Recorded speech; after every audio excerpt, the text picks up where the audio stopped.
Welcome back to another technical deep dive here in the debug zone.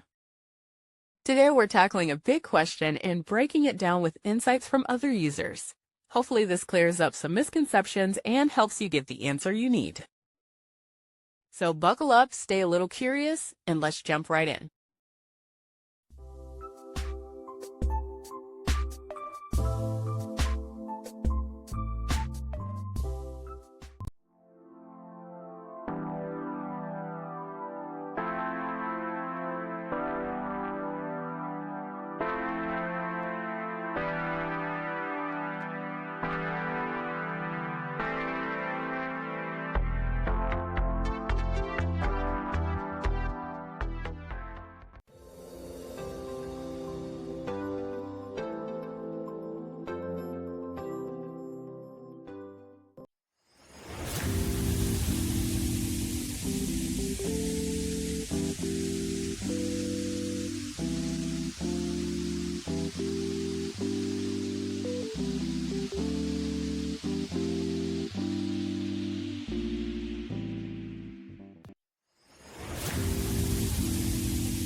And that's a wrap.